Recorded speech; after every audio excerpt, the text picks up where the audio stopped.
Ahora bien, tengo el gusto de presentarles al cuarto y último expositor del día, el doctor Gonzalo Anco Suyo, quien es abogado por la Universidad Nacional de San Antonio Abad del Cusco, magíster en Derechos Humanos por la Pontificia Universidad Católica del Perú, docente universitario, autor de artículos y publicaciones sobre temas de su especialidad.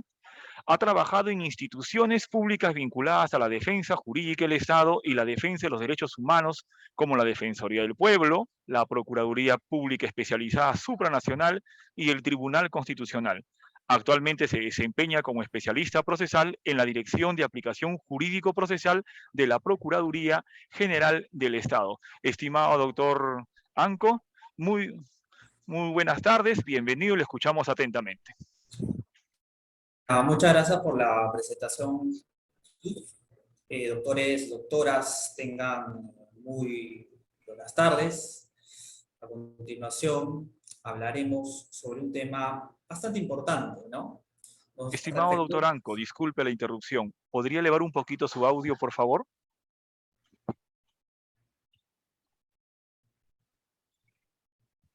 ¿Ahora se escucha mejor? Un poquito más alto, por favor, disculpe.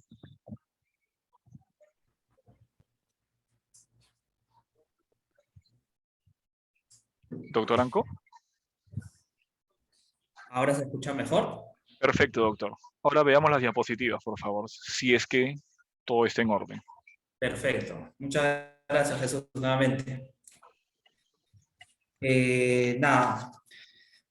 Nuevamente, ¿no? Muy buenas tardes con todos y todas. Hoy vamos a hablar sobre un tema bastante interesante, ¿no? Los estándares internacionales respecto al derecho a la estabilidad laboral a propósito de la sentencia del caso Lagos del Campo versus Perú. La presentación está dividida en tres segmentos, ¿no? En un primer momento nos vamos a referir a los hechos relevantes del caso. ¿Por qué la sentencia del caso Lagos del Campo es una sentencia importante? Ojo, no solo para el Estado peruano, sino también para el sistema interamericano de protección de derechos humanos, ¿no? Conocido o reconocido por muchos especialistas en materia de derechos humanos como una sentencia emblemática en materia laboral, ¿no? Ahora lo vamos a ver. En un segundo momento vamos a analizar básicamente los estándares que establece la Corte Interamericana con relación al derecho a la estabilidad laboral. Y acá sí me parece importante hacer una precisión, ¿no? Porque si bien es cierto, la Convención Americana sobre Derechos Humanos se ratifica en el año de 1969, este instrumento internacional entra en vigencia en 1978, y digamos que la primera sentencia de la Corte data todavía del año de 1988, ¿no? La famosa sentencia del caso Velázquez, Rodríguez y otros contra el Estado de Honduras, ¿no? Lo cierto es que recién a partir del caso Lagos del Campo, ¿no? El caso Lagos del Campo emitido en el año 2017, la Corte Interamericana de Derechos Humanos tiene la oportunidad de declarar la violación del derecho a la estabilidad laboral por primera vez, ¿no? Es decir, durante aproximadamente 30 años de jurisprudencia de la Corte Interamericana de Derechos Humanos, ¿cierto? Recién a partir del año 2017, la Corte Interamericana tiene la posibilidad de declarar de manera directa la violación de un derecho económico, social y cultural. Y en un tercer momento, ¿no? Y en un tercer momento de la ponencia, lo que vamos a hacer es analizar básicamente cuál ha sido la respuesta de la Corte Interamericana de Derechos Humanos frente a violaciones al derecho a la estabilidad laboral, frente a violaciones al derecho al trabajo. Ojo, si bien es cierto, como se ha mencionado, a partir del 2017, ¿no es cierto?, se emite la primera sentencia donde se declara por primera vez la violación del derecho a la estabilidad laboral, no es menos cierto que la Corte Interamericana tuvo posibilidad de pronunciarse sobre casos de destitución de magistrados, ¿no?, destitución también de otros funcionarios y servidores de otras entidades del Estado, ¿no? Es importante mencionar que el caso peruano, lamentablemente, tiene bastante jurisprudencia al respecto, ¿no? Si uno revisa, por ejemplo, la sentencia de los trabajadores cesados de la Municipalidad Metropolitana de Lima contra el Estado peruano, o la sentencia de los trabajadores cesados de Petroperú, Minedu, ENAPU y MEP, o la sentencia de trabajadores cesados del Tribunal Constitucional contra el Estado peruano, ¿no? Incluso hay una sentencia también que se refiere a los trabajadores cesados del Congreso de la República, ¿no? Es más, este caso, y para que vean lo complejo y lo interesante que es a la vez, ha tenido 3 pronunciamientos, ¿no? El primer caso, el caso Ito, es el caso Aguado Alfaro y otros contra el Estado peruano, pero hubo una segunda oportunidad en la que la Corte se pronunció por estas violaciones, ¿no? En el marco del caso Canales Guapaya. Y recientemente, ¿no? Recientemente notificada, ¿no? La sentencia del caso Benítez Cabrera, ¿no? Que es la tercera oportunidad en la que la Corte Interamericana, ¿no? Se pronuncia por justamente las violaciones de derechos humanos de trabajadores que fueron sometidos a un proceso irregular de cese, ¿no? Entonces, en esta última sección vamos a analizar cuál ha sido la respuesta. La Corte Interamericana ha establecido que en estos casos procede la reposición, o pues que procede más bien una reparación de carácter económico, ¿no? O es que se debe adoptar otro tipo de medidas, ¿no? El Tribunal Supranacional ha delimitado o no ha delimitado en qué casos procede la reposición, en qué casos procede una indemnización económica. En esta sección, en este segmento, nosotros lo vamos a poder, lo vamos a poder ver. Ahora, ¿no? El caso Lagos del Campo, ¿no? Este caso está vinculado, nos vamos con los hechos relevantes del caso, ¿no? Está vinculado a la historia del señor Alfredo Lagos del Campo. El señor Alfredo Lagos del Campo, pues, era un trabajador de una empresa privada, la empresa Seper Pirelli, pero a su vez asumía las funciones de la presidencia.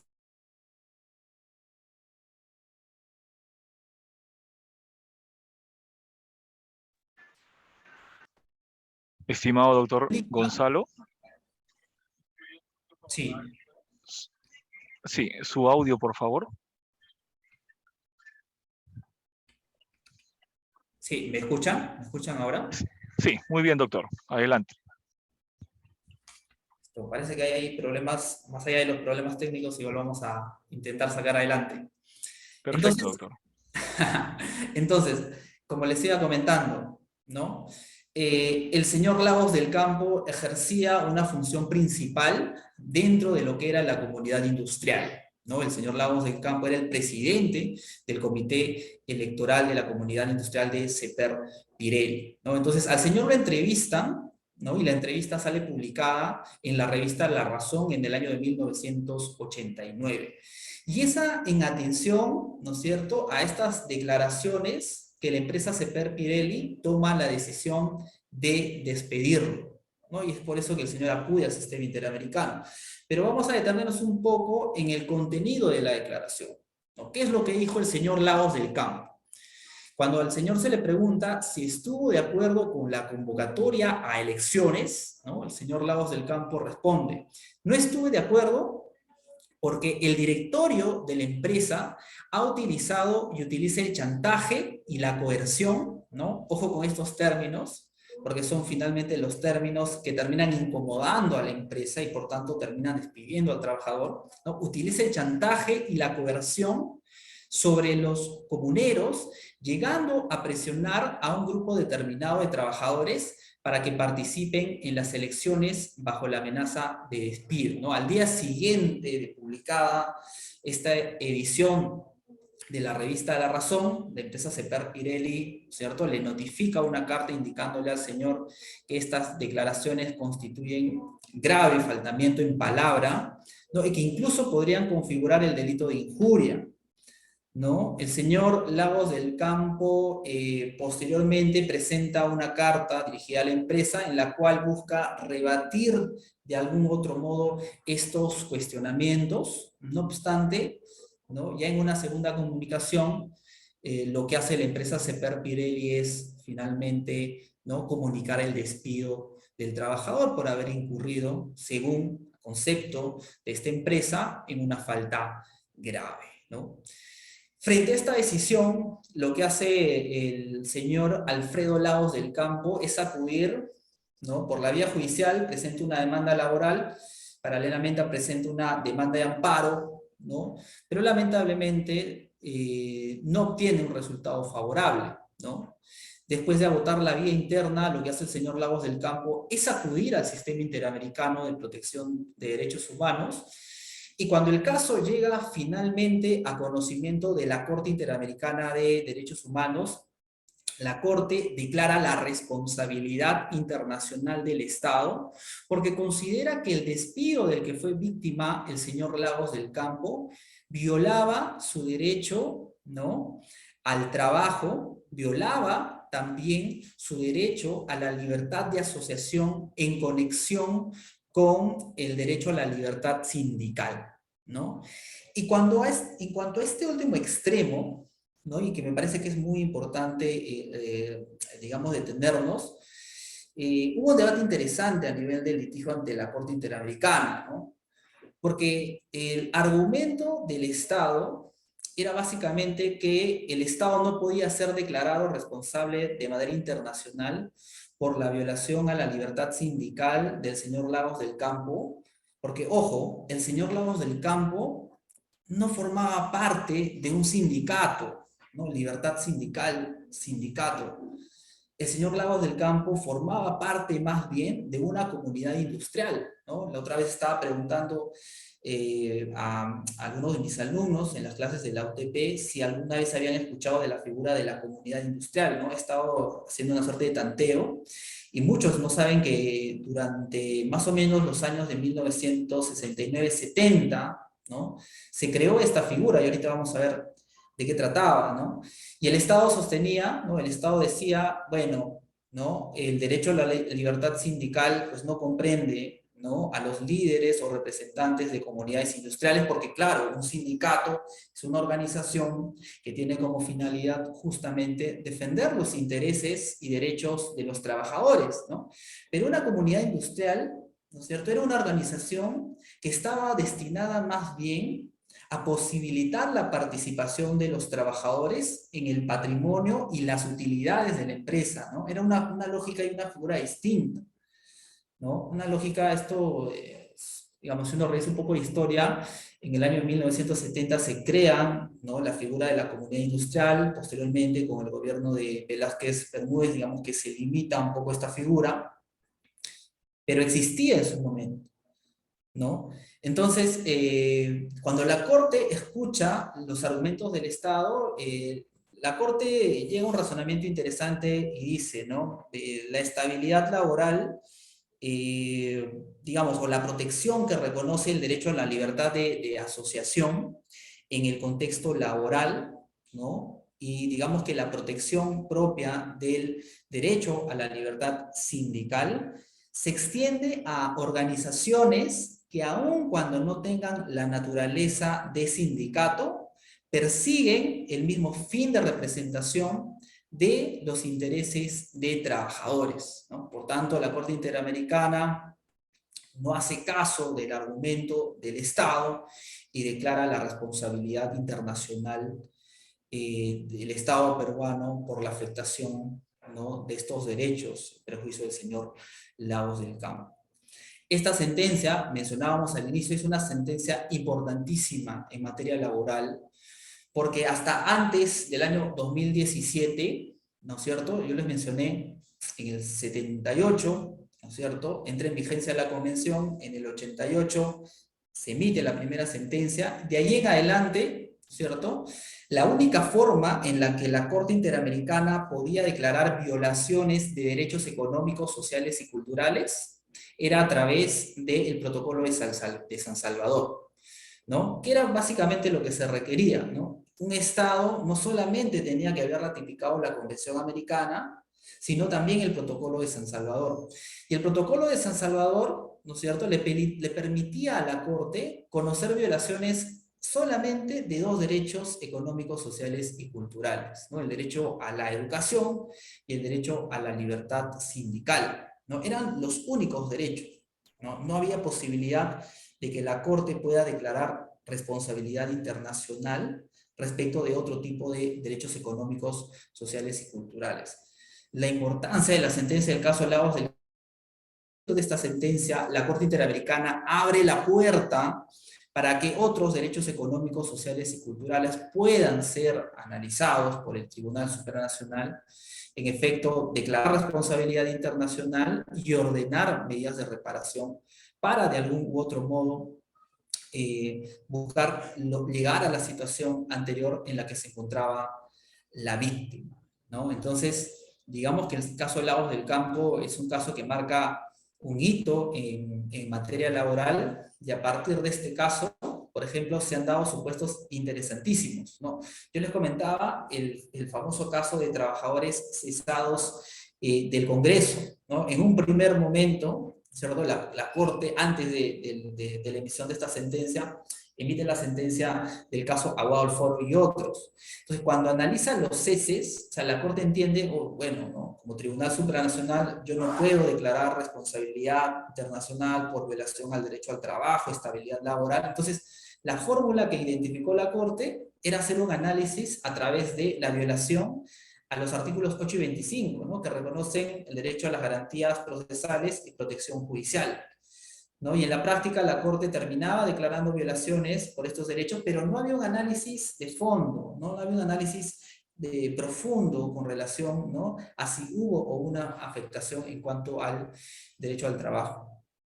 Otro aspecto importantísimo y me parece también importante poder mencionar, ¿no?, y espero que se hayan podido dar cuenta, y es el hecho de que en este caso el despido del señor Lagos del Campo, ojo, el despido del señor Lagos del Campo lo hace una empresa privada, ¿no? Sin embargo, la Corte Interamericana termina declarando responsabilidad internacional del Estado peruano, pese, ojo, Estado quien efectuó los despidos, ¿no? Situación diferente a lo que ocurre en el caso de magistrados cesados del Tribunal Constitucional, o en el caso de trabajadores cesados de Petroperú, Minedu, Napo y Med. Es el mismo Estado, ¿no es cierto?, el que cesa la relación laboral, ¿no? En el caso de Lagos del Campo, ¿no?, es una empresa privada, ¿no? Pero no obstante, y ahí el análisis interesantísimo de la Corte, o sea, la Corte llega a la conclusión que el hecho mismo, ¿no?, si bien es cierto, la empresa privada, ¿no es cierto?, presenta, o mejor dicho, despide al trabajador Lagos del Campo, cuando el señor Lagos del Campo acude a buscar justicia a los órganos de protección judicial, llámese Poder Judicial, Tribunal Constitucional, no recibe tutela judicial efectiva, ¿no? Y por tanto, la Corte Interamericana considera, ¿no?, que existe responsabilidad internacional por la violación de todos estos derechos, ¿no? Entonces, digamos que estos son unos aspectos centrales, importantes, que me parece importante compartir en cuanto a esta sentencia de Lagos del Campo. Y en el párrafo 149, me parece que es un párrafo fundamental, importante poder revisarlo. La Corte establece, ¿no?, determina cuáles son los estándares que un Estado debe cumplir en cuanto a la protección del derecho a la estabilidad laboral en el ámbito privado, ¿no? Establece prácticamente 4 obligaciones principales, ¿no? ¿Qué es lo que dice en resumen la Corte? En principio dice: Estado, ¿no es cierto?, tú lo que tienes que hacer es adecuar tu derecho interno para que guarde coherencia con la protección del derecho a la estabilidad laboral. Pero no solo es necesario que tú modifiques tu derecho interno, sino también es importante que establezcas mecanismos de fiscalización de este derecho, ¿no? Y frente a una situación de despido injustificado, ¿cierto?, los órganos competentes deben estar en la posibilidad de proteger al trabajador, ¿no? Y en el supuesto de que se produzca un despido injustificado, ¿no es cierto?, tus órganos deben brindar todas las posibilidades para remediar esta situación, ¿no?, ya sea a través de la reposición, a través de la indemnización u otro mecanismo que se establezca legalmente, ¿no? Y finalmente, lo que dice la Corte es que el Estado debe disponer de mecanismos efectivos, ¿no?, ¿A qué se refiere con esto? Si una persona que ha sido víctima de un despido injustificado, ¿cierto? Una vez que acuda al Poder Judicial, ¿cierto? La respuesta del Poder Judicial tiene que ser efectiva, ¿no? Y no puede ocurrir lo que pasó con el señor Lagos del Campo, ¿no? El caso del señor Lagos del Campo, estamos hablando de un caso que ocurrió, y aquí, digamos, aquí también la crítica, en los años 80, ¿no? El señor Lagos del Campo acude a los órganos de justicia a nivel interno y no obtiene tutela, ¿no? Tiene que pasar más de 25 años para que recién ante el Sistema Interamericano de Protección de Derechos Humanos, ¿no?, encuentre finalmente la tutela de sus derechos económicos, sociales y culturales. Entonces, razonamiento de la Corte Interamericana, ¿no?, Estado, frente a una situación de despido injustificado, ¿no es cierto?, sus órganos de administración de justicia deben brindar una tutela efectiva y para eso debes adoptar mecanismos, ¿no es cierto?, que posibiliten esta tutela efectiva, ¿no? Ahora, ¿no? ¿Cuál ha sido, ¿no?, finalmente la respuesta que ha tenido la Corte frente a estos despidos, frente a estos casos de ceses que ha conocido? Si bien hemos hecho bastantes reconocimientos a la jurisprudencia de la Corte, en específico a la sentencia del caso Lagos del Campo contra el Estado peruano, también, ojo que esta sentencia no está alejada de la crítica. Hay algunos aspectos, me parece que la Corte Interamericana ha perdido la oportunidad, ¿no es cierto?, de delimitar, yo creo que pudo aprovechar el caso Lagos del Campo, para delimitar, ¿no?, en qué casos de ceses de trabajadores, ¿no es cierto?, o despidos injustificados, procede la reposición, ¿no? En qué casos procede la compensación económica y en qué casos proceden medidas de otra índole, ¿no?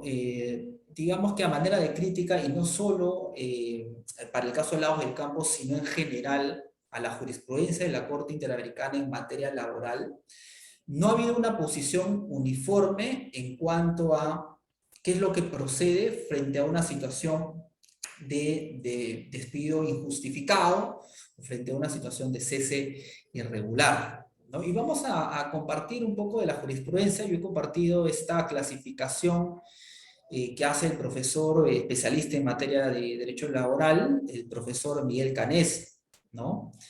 Por ejemplo, ¿no?, el primer caso, el caso Tribunal Constitucional del Perú, que ya lo hemos mencionado, ¿no? En este caso, os recordarán, en los años 90, ¿no es cierto?, el Tribunal Constitucional quedó defenestrado, un grupo de magistrados fueron destituidos de manera irregular, y cuando la Corte está a punto de emitir la sentencia, ¿no es cierto?, el Congreso de la República anula esta destitución.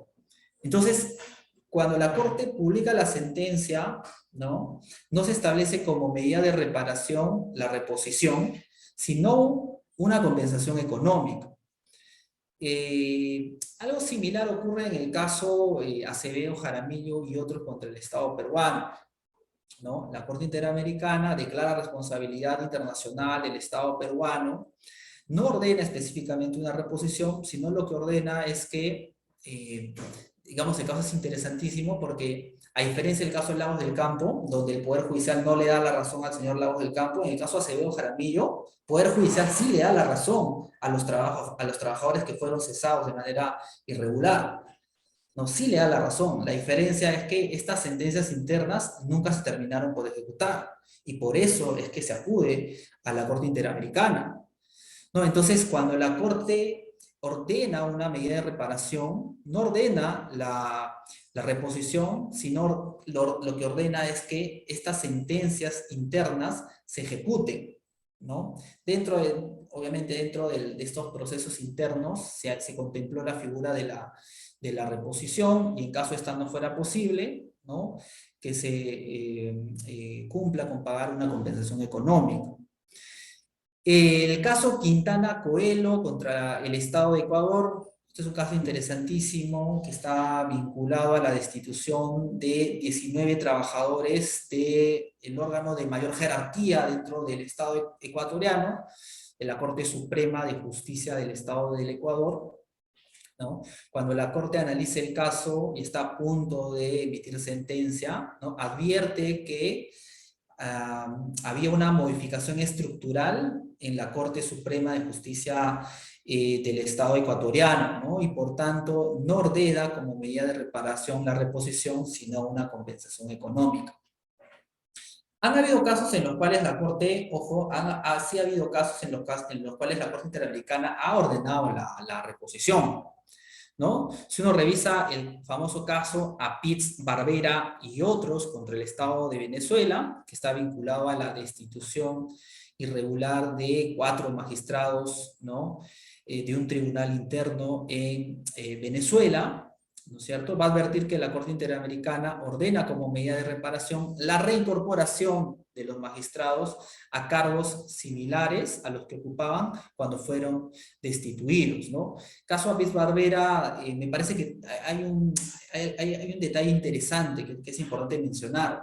En el caso Apis Barbera, ¿no? Es uno de los primeros casos en los cuales la Corte se lanzó ordenando la reposición en este caso, de los jueces, ¿no? Y la respuesta de Venezuela, evidentemente en este caso, fue una respuesta contundente, porque el órgano de mayor jerarquía al recibir la respuesta, lo que dijo es, a ver,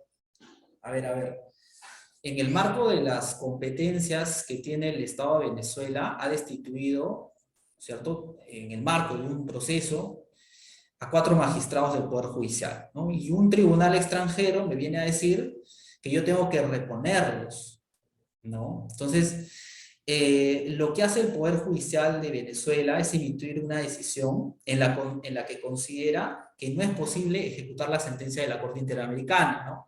Es más, considera que la Corte estaría usurpando funciones, y es más, exhorta, ¿no?, al Poder Ejecutivo venezolano que denuncie la Convención Americana sobre Derechos Humanos, ¿no? Si nosotros revisamos un poco la historia en cuanto a los Estados miembros de la OEA y que forman parte del sistema interamericano, Venezuela ya no forma parte del sistema interamericano. Digamos que este es uno de los casos que fue uno, si quieren, de los detonantes, ¿no?, de esto que ha ocurrido. Pero también tenemos el caso de la jueza María Reverón Trujillo nuevamente versus el Estado de Venezuela, ¿no? En Venezuela ocurrió bastante este hecho de una afectación a la autonomía e independencia de los magistrados del Poder Judicial, ¿no? La jueza fue destituida, nuevamente sin respetarse un debido proceso. La Corte ordena su reincorporación y en este caso, a diferencia del anterior, establece un plazo, ¿no? Y también podemos identificar, ¿no es cierto?, el caso de la jueza en materia penal, Mercedes Chocrón Chocrón, ¿no? En este caso, al igual que en los anteriores, la jueza que fue destituida de manera irregular, la Corte ordena como medida de reparación, ¿cierto?, que el Estado de Venezuela reincorpore, ¿cierto?, a la magistrada en la posición en la cual se encontraba antes de su destitución. Pero como les decía, la jurisprudencia de la Corte no ha sido uniforme, ¿no? Hemos identificado un caso, que es el caso Aguado Alfaro y otros contra Venezuela, también conocido como contra el Estado peruano, también conocido como el caso de trabajadores cesados del Congreso, ¿cierto? Y en este caso, la Corte no ordena ni reposición ni compensación económica, sino el estándar, el razonamiento es diferente, ¿no? La Corte lo que ordena es que se cree un órgano administrativo a nivel interno, en la cual los trabajadores que fueron cesados, ¿no es cierto?, de manera irregular, puedan cuestionar estos ceses, ¿no? Y que en el marco, ¿no es cierto?, de este procedimiento administrativo interno se les pueda garantizar el debido proceso, ¿no? Entonces, como podemos ver, la jurisprudencia de la Corte no ha sido tanto uniforme en cuanto al establecimiento de medidas de reparación para poder tutelar violaciones al derecho al trabajo, ¿no? O violaciones al derecho a la estabilidad laboral. Si bien, lo hemos mencionado, me parece la sentencia de Lagos del Campo tiene avances importantísimos. Digamos, el primer caso que se emite en el año 2017, donde se declara la posibilidad de conocer violaciones de derechos económicos, sociales y culturales. Ya vamos más o menos 5 años, ¿no? Y van saliendo nuevamente casos vinculados a la materia laboral, ¿no es cierto? Esperemos que los estándares que vaya desarrollando la Corte Interamericana sean un poco más concretos, ¿no? Otro tema también que se le puede criticar a estos estándares que ha desarrollado en principio, a propósito del caso Lagos del Campo, es que son estándares un poco generales, ¿no? Cuando la Corte dice, bueno, los estados deben adoptar los mecanismos necesarios para que en el caso de un trabajador, un trabajador que sea despedido de manera injustificada, ¿no es cierto?, pueda obtener tutela efectiva, ¿no es cierto?, no establece qué tipo de mecanismos deberían ser estos, ¿no? Y termina siendo al final un estándar muy general, ¿no?